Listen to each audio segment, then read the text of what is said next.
Slices of flavorful egg bread soaked in a milk, cream, and egg mixture, fried golden brown and crispy. Certainly ranks in the top 10 of most requested weekend breakfast and brunch recipes. Here is the perfect French toast recipe.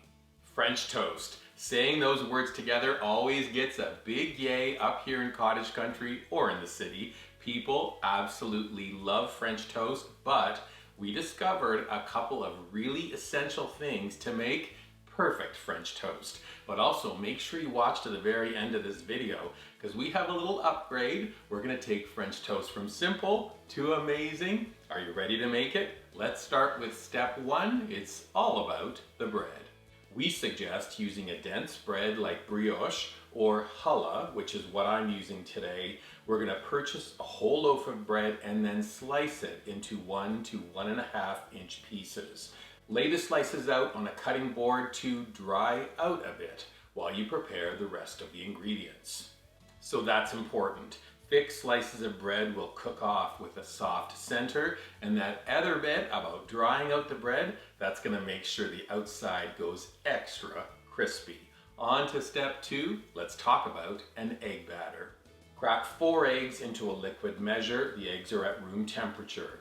Then we're adding 1 tablespoon of honey, 1 teaspoon of ground cinnamon, a teaspoon of vanilla extract, do a pinch of nutmeg, and then half a teaspoon of kosher salt. Important, whisk everything together right now. The goal is to combine the egg yolks and egg whites thoroughly to prevent any egg white streaked batter. Then, once you've combined everything, we're going to add half a cup of whole milk and half a cup of 35% or whipping cream.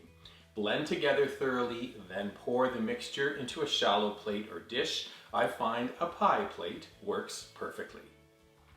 So this is important. It's about an egg to milk or cream ratio, and the ratio is 1 egg to every 1/4 cup of milk or cream. And why is it important? Because getting that right ensures the French toast tastes like custard, which is the ultimate goal. Up next, 2 little side steps we're going to do. They're important for our little upgrade coming at the end of this video. We're making a little sugar and spice mixture, about 1 tablespoon each of star anise and whole allspice. They go into a grinder. We're going to zip them up, then pour half a cup of granulated sugar into a bowl, add a teaspoon of the spice mix, taste it, add more spices to taste, and then stir. Spill that mixture onto a dinner plate. We're going to use that sugar spice a little bit later, so set it aside for now because we got to make a creamy yogurt topper for our upgraded French toast. I have half a cup of Devon cream. Look for it in the dairy section of your local grocery store. Plus, I have half a cup of thick Greek yogurt. Sprinkle 2 teaspoons of granulated sugar and then add the zest from 1 lemon. Blend it together using a hand mixer until fully incorporated. We're going to cover and then refrigerate it until use. On to step 3, we're getting ready to cook the French toast. Preheat your oven to 250 degrees, which is the perfect temp for holding cooked pieces of French toast. Also, you're going to need a large non-stick skillet on stovetop. Set the temperature to medium. So this is important. During the testing of this recipe, we tried with a cast iron skillet and a stainless steel fry pan. The French toast stuck to the bottom. Instead, we're recommending a non-stick skillet or a non-stick griddle. They're going to be your best friends for the recipe. And what about that temperature? Medium is the way to go. We don't want any burnt edges or bits floating in the fry pan. Step 4, we soak and fry. Place 2 pieces of bread into the egg mixture, let it sit for 2 minutes, then turn it over. Repeat for 2 minutes more. The skillet is at temperature. We add 1 teaspoon of butter plus 1 teaspoon of vegetable, corn, or canola oil. Combine the fats in the pan, then add the 2 pieces of soaked bread and leave them undisturbed for 2 minutes. Time for a pro tip on timing. As soon as you add the French toast into the pan, we want you to add the next 2 pieces into the soaking dish. Then when you flip these 2 pieces, flip the 2 pieces in soaking. It's really wonderful the way we timed out this recipe. Let's continue. Look how perfect this French toast is cooking. Even, golden coloring, no burnt edges. Place the cooked French toast onto a parchment-lined baking sheet. Transfer to the oven. Keeps the French toast warm as you cook off the rest. Here's a suggestion we found really helpful. Always wipe away any remaining fat from the skillet after each addition. Start with fresh butter and oil each time. This will prevent burnt egg bits and burnt butter flavoring. So, to serve French toast, butter, it'll melt in. Then we're adding a drizzle of pure maple syrup. We love the drizzle. Then how about some fresh berries? That is it. A classic, always so delicious, and now you know how to make perfect French toast. Let's say though you want to take French toast from simple to amazing, do this.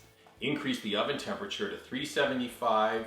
We're using the same bread, same egg mixture. We're gonna soak, skillet fry, but when they come out of the skillet, place them onto that sugar and spice coating, flip them over and repeat. Transfer the sugar and spiced slices of French toast to a parchment-lined baking sheet. When they're all coated, transfer the baking sheet to the hot oven, bake for 20 minutes, flip them on the baking sheet at half time. Spoiler alert, your kitchen is gonna smell incredible as this French toast bakes. There's something about the star anise, the allspice, the sugar, and then the aromas of that custard, incredible. And as good as all that sounds, just watch how we serve it. The amazing upgraded French toast comes out of the oven. That sugar coating has gone all crispy. We're transferring over to plates. We're still doing fresh berries on the plate, but a dollop of that creamy yogurt topping, and then a drizzle of a simple raspberry or blueberry syrup.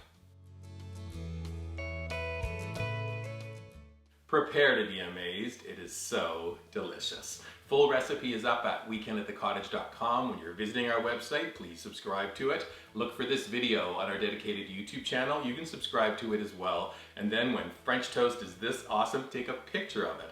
Post it on your favorite socials using hashtag weekendatthecottage on Pinterest, Instagram, and Facebook. This truly is the perfect French toast recipe. No, seriously, it is perfect. And it's custardy. It's soft. Oh my gosh.